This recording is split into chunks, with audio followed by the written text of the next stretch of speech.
So the last of the appliances are finally here. This is the wall-mounted microwave, MDD30PM SPH.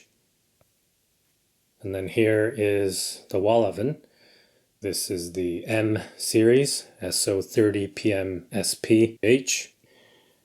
My wife bakes every day, so I wanted to get her a dedicated electric oven, separate from the main cooking oven, which is gas.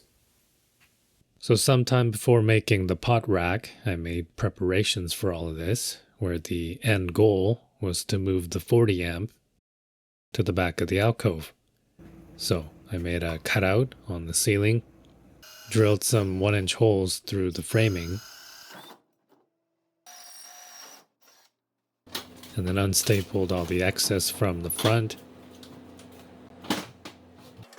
and rerouted through the holes to the back wall, exiting through another cutout. After mounting the box, I got the ground connected, the neutral, and the two hots that make up the 240, and closed off the face. I also relocated this outlet, which used to be on the other side of the stud. Now I'm moving on to patching up all the drywall and beveling all the edges. For the ceiling, these are the actual pieces that I cut out. Same with those, I literally put them back where they came from.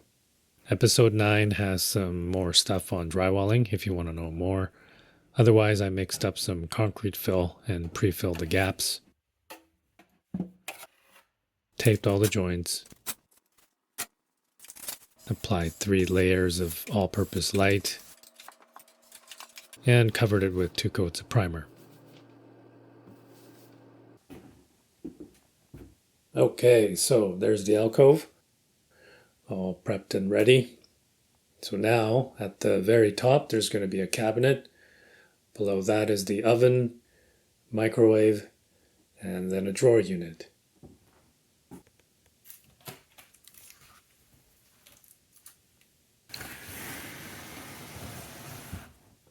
There's a shot of the interior.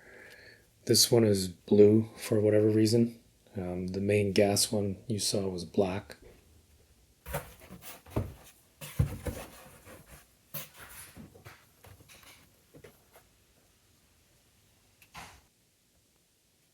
So there's the mounting grids, the manual, the cleaner, and the probe, the standard stamped tray. But unlike the main oven with just the one, here they actually give you 2 gliders. So that is a nice thing. To start the mounting, I have the laser set to the height of the countertop, and that's where I will be installing the bracket that the oven will end up sitting on. So right after the door, there's a 1-inch dip in the body. But because of this, you don't see it from the front.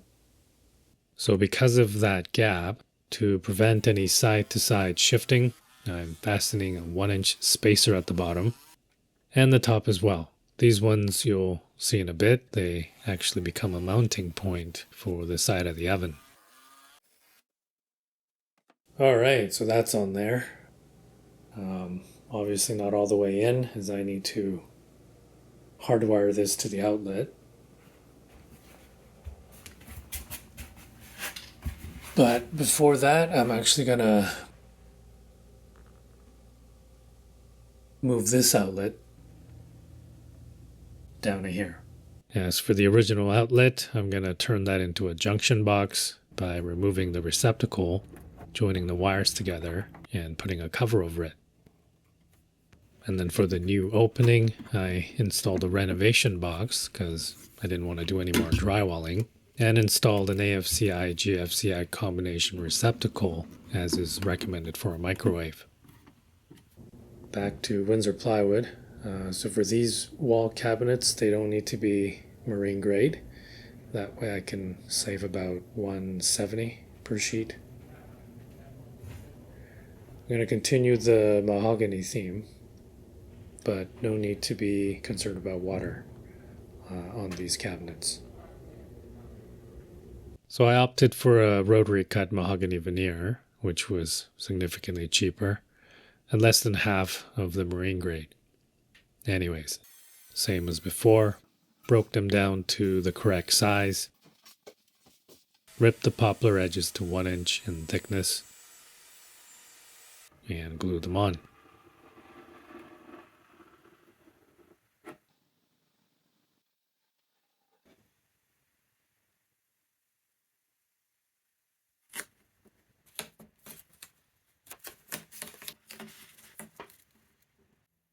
After they cured overnight, planed down the excess to be flush with the sides.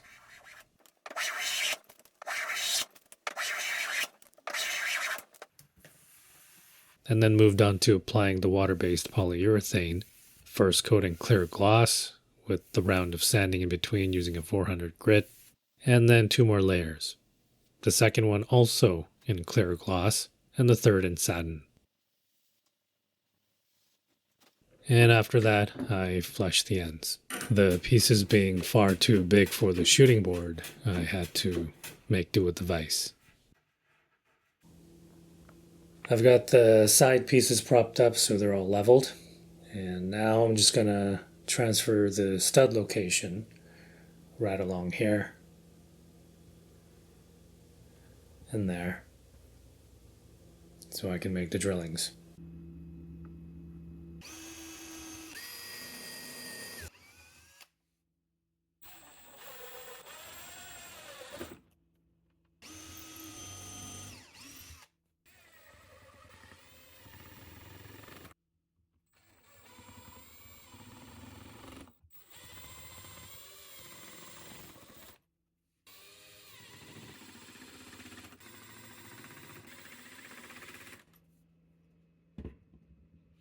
Now with the mounting holes drilled, I took them off again to make these notches at the top of the side pieces.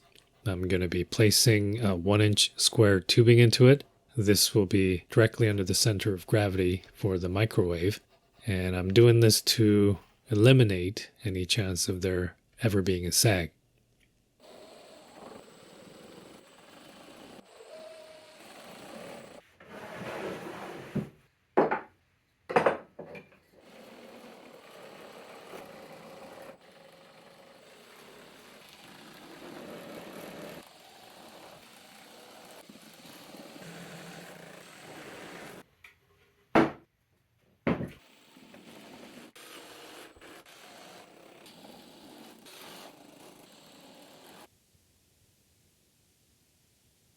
Yeah, it looks a little wacky, but basically this lower cavity is for the hidden drawer,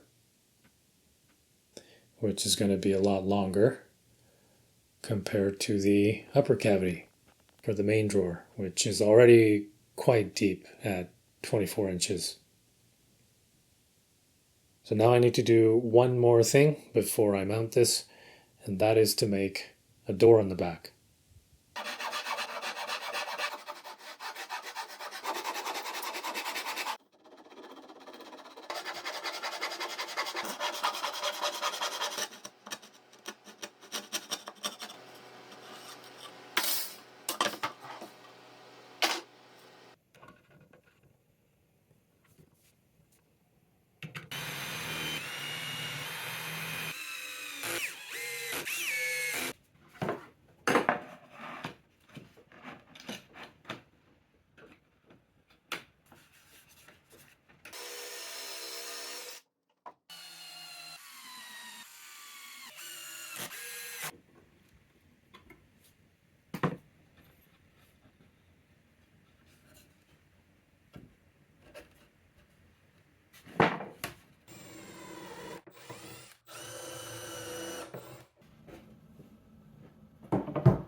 This is another hinge door with the magnet release, exactly the same style and purpose as the one in the Peninsula cabinet. This one is to allow easy access to the reset button on the microwave receptacle in case it triggers, so that I don't have to go through the trouble of unmounting and removing the microwave just for that. This way I just need to unclip and remove the drawer and I'll have access to the whole outlet. I've just mounted it into the studs and checking the levels now. Cutting this 1-inch square tubing to length. The microwave isn't necessarily super heavy, it's a little over 80 pounds, but it does span across 30 inches, so I just wanted to make sure that it never has a chance to sag. This microwave is quite front heavy, with the center of gravity being about 7 inches from the front, so that's where I'm putting it.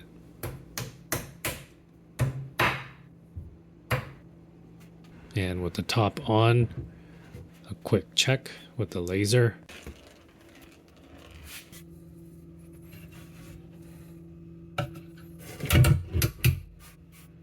Before driving in the screws.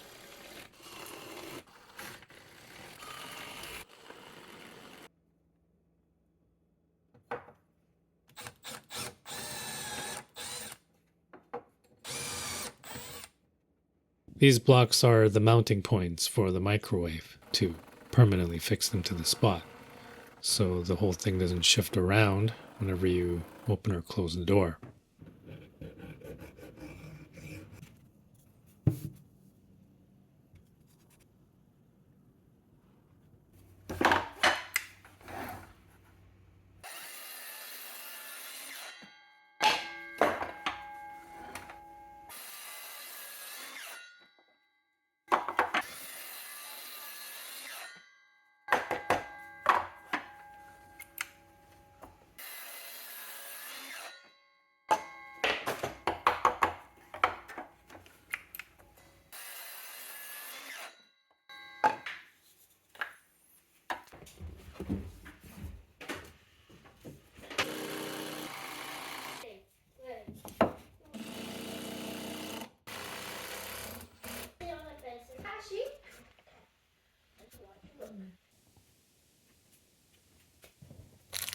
Those are the mounting screws right there.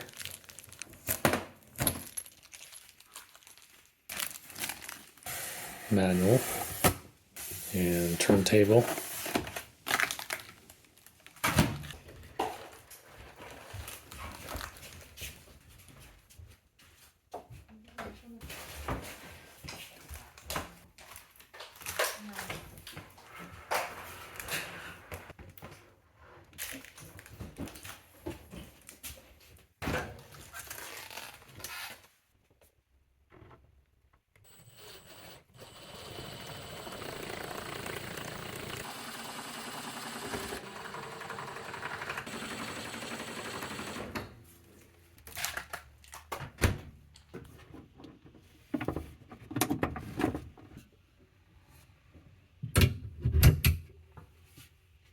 Microwave is in, and so is the bottom cabinet.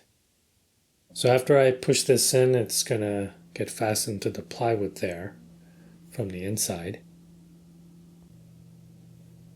And that there is an Ethernet port in case you want to plug this into your router and access it with your phone. So pushed in the last few remaining inches. Fix it into place using the provided screws. And that took care of the oven. These are for the upper cabinets. Edges are all glued up and sanded. It already has the 3 coats of poly. Just needs to be assembled and mounted. This piece with the notch in it, this is going to line up along here and mount it to the studs. These ledges, if you can call it that, are what the cabinet carcass is going to sit on. You probably guessed it by the notch, but I'm adding the square tubing here as well.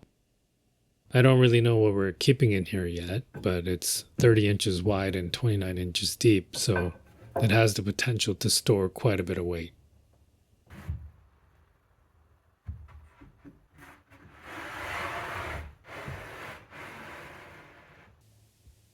Checking the level again. Always checking.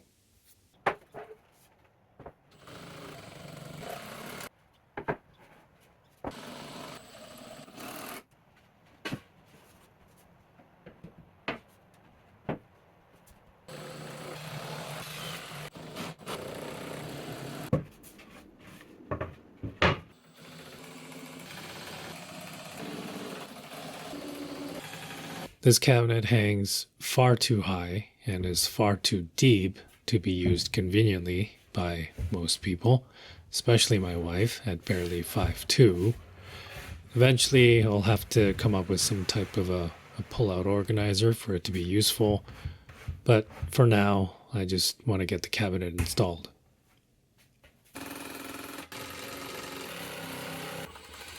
And there it is, upper cabinet installed. Obviously, it's missing the doors and the drawer, which I'll be showing in the next video. It's probably going to be focused more on troubleshooting, like dealing with twisted boards or how to recover from drilling the wrong spot for the hinge boss. But until then, that's about that.